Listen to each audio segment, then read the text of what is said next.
ரிஷபராசி நண்பர்களுக்கு பொதுவாகவே உபஜயஸ்தானத்துல குரு வருவார் அப்படின்னு சொல்லலாம். உபஜயஸ்தானம்னா என்ன அர்த்தம்? 3ஆம் இடத்துக்கு குரு வர்றார், வந்து உச்சமடைகிறார். அப்ப என்ன அர்த்தம்? இளைய சகோதரன் சகோதரிகளுக்கு திருமண வாய்ப்புகள் தேடி வரும். உங்க வீட்டில் வந்து கல்யாணத்துக்கு ஒரு பொண்ணு இருக்கா, நல்ல பையனா வருவானா? கண்டிப்பா வெளியூர்ல இருந்து பையன் வருவான். எப்படி கிடைக்கும்? ஆன்லைன் மேட்ரிமோனில கிடைக்கும். 3ஆம் இடம்னா சிஸ்டம் மூலியமா, சாஃப்ட்வேர் மூலியமா, ஆப் மூலியமா கிடைக்கும் இல்லையா? பக்கத்து வீட்டுக்காரங்க, பக்கத்துல தெரிஞ்சவங்க, உங்க மாமனாருடைய ரெஃபரன்ஸ், நான் சொல்ற வார்த்தைகள் எல்லாமே கணக்கு போட்டிங்கன்னா கரெக்டாக டேலி ஆகும். அந்த மாதிரி நபர்கள்கிட்ட இருந்து ரெஃபரன்ஸ்லேருந்து நல்ல பையன் வரக்கான வாய்ப்புகள் இருக்கு. நிறைய பேருக்கு புது முயற்சிகள், இந்த சனி திரிகோணத்தில் உட்காரும்போது உங்கள் முயற்சி எல்லாமே 10 மடங்கு வெற்றி பெறக்கூடிய ஸ்தானங்கள். முயற்சி ஸ்தானம்ங்கிறதே 3ஆம் இடம்.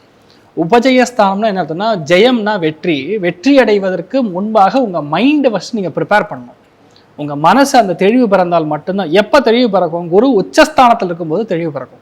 ஸ்தான பலம் இந்த ஆண்டு மிக அதிகமாக இருக்கிறதுனால நிறைய பேருக்கு புதுமண தம்பதிகளாக மாறக்கூடிய வாய்ப்புகள், நிறைய பேருக்கு ஆற்றல் என்கின்ற 3ஆம் பாவம் ஆக்டிவேட்டாக இருக்கிறதுனால ஆண் குழந்தைகள் வாரிசு உருவாகக்கூடிய காலகட்டத்தில் ரிஷபராசியில் இருக்கக்கூடிய நிறைய பேர் இந்த காலகட்டங்களில் புதுசாக அக்கௌண்ட் ஓப்பன் பண்ணுறது, கரண்ட் அக்கௌண்ட் ஓப்பன் பண்ணுறது, ஓடி பெனிஃபிட்ஸ் கிடைக்கிறது, புது லோன் கிடைக்கிறது.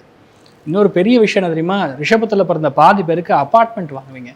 நிறைய பேர் பார்த்தீங்கன்னா இந்த லோன் கிளியர் பண்ணக்கூடிய வாய்ப்புகள். ஏன்னா பார்வை பலம் அப்படிங்கிறது ரொம்ப பெரிய அளவுக்கு குருவுக்கு வேலை செய்யும்.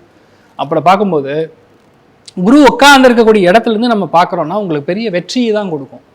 ஏன் அப்படின்னா 7ஆம் இடத்துக்கு குரு பார்வை வருதுன்னா கண்டிப்பாக உங்களுக்கு திருமண பாக்கியங்கள் வரும்.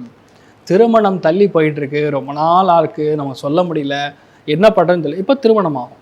நிறைய பேருக்கு 2ஆம் குழந்தை பிறப்பக்கூடிய ஒரு பாக்கியம் உங்களுக்கு ஏற்படும். அதுக்கும் மேலே என்ன பெரிய ஜாக்பாட் தெரியுமா? பாக்யஸ்தானத்துக்கே குரு பார்வை. பாக்கியம்னா லக்கு, அந்த லக்குக்கே குரு பார்வை கிடைச்சா எப்படி இருக்கும்?